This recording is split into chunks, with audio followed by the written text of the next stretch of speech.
So that's why I'm here today to announce that our government is investing $20.5 million to continue to modernize how we fight wildland fires and improve our understanding of the science behind these fires. Continuing to invest in Ontario's wildland fire program will allow us to be even better prepared to withstand wildland fire emergencies in the future, and will help us continue to be able to keep people and property safe. And through this funding, we're investing in aerial fire suppression technologies, including drones, to help us detect fires earlier and see where our efforts can be most effective. We'll be enhancing staffing capacity by hiring and training more critical fire response staff. And our government will also enter into a number of collaborative research agreements with universities and institutions. These agreements will help us better understand the evolving science behind wildland fire management, improve our knowledge of fire behavior, and create new ways to support prevention and response efforts to wildland fires. Some of the work we're doing is part of a broader initiative to assess how Ontario is positioned to meet the current and future needs for disaster management for several natural types of hazards, but the focus today is on fire. And we'll soon be engaging with key partners and the broader public on important opportunities to enhance investment in prevention, such as reducing wildland fires that obviously have negative impacts on our communities, businesses, and resources. We'll be talking to partners about how we can better support preparedness planning and capacity to manage natural disasters. And today's announcement also doesn't just focus on the recruitment of new staff and new technology, but supports our existing firefighting professionals as well. An important part of this will be enhancing their skills development and promoting and maintaining safety on the job.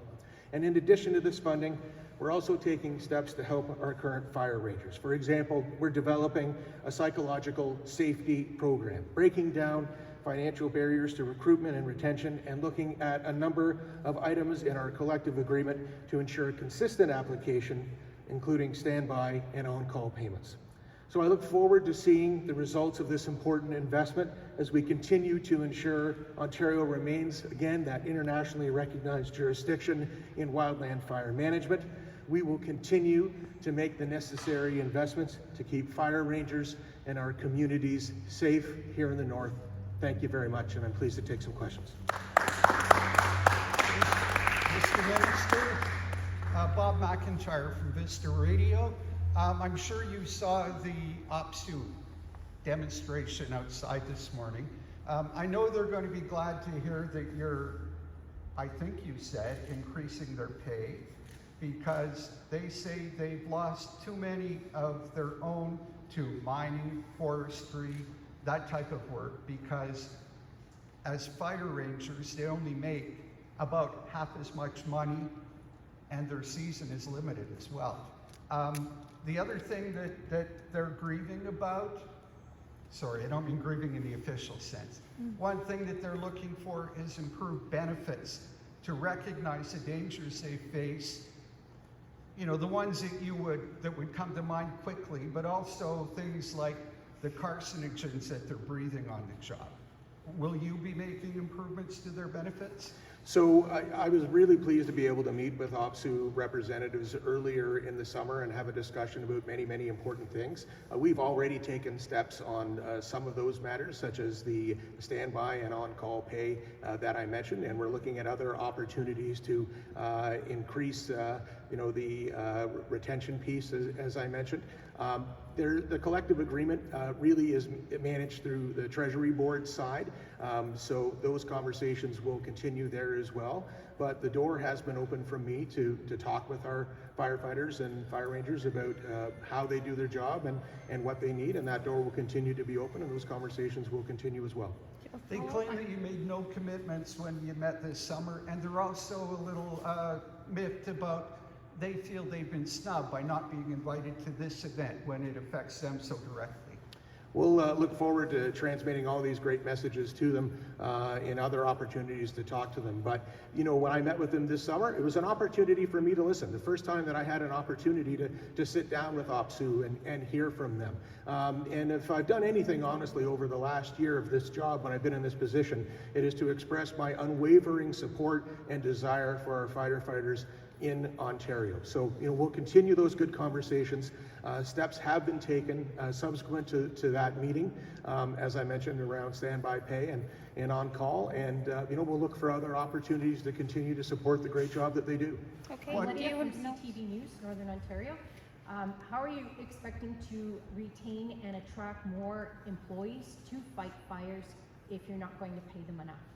So again, I can't speak directly to the collective bargaining piece. That really is a Treasury Board piece, and I know those conversations are ongoing. But within our ministry, there are, as I mentioned today, within the $20.5 million, opportunities to invest in various retention and attraction pieces. They, you know, can look different dependent on exactly, you know, who we're talking to. So I don't have specifics for you today, but it has been very, very top of mind for us that, you know, the fire rangers that we do have, we want to be able to support them. We're here to listen to them, work with them, and ensure that, you know, they're in the very best situation to do that incredible job that they do every day. A follow-up, they indicated to me that they were down crew members in Northern Ontario due to the lack that they couldn't attract enough employees. What do you say to Northerners about potentially next year's forest fire season? Will there be enough employees to fight fires in the north? So we had over 660 firefighters on the front lines this year doing a fantastic job. We again are working on retention and attraction. Labor challenges are not specific to this particular job. They happen in all sectors throughout Ontario right now, but we want to make this an attractive place for people to work, and we know it's a career that many people feel very passionately about, so we'll continue to work with our fire rangers and support the great jobs that they do. Next question.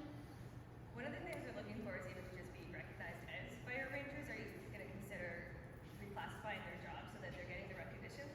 So reclassification is really part of the collective bargaining piece, and again, that would be through Treasury Board, but I know that the conversations between Treasury Board and OPSU are occurring. And of course, you know, I hear those messages as well, and it's an opportunity to talk with colleagues. So, you know, we're hearing them, we're hearing what the requests are, and continuing to work in ways that are supportive of them. Follow up.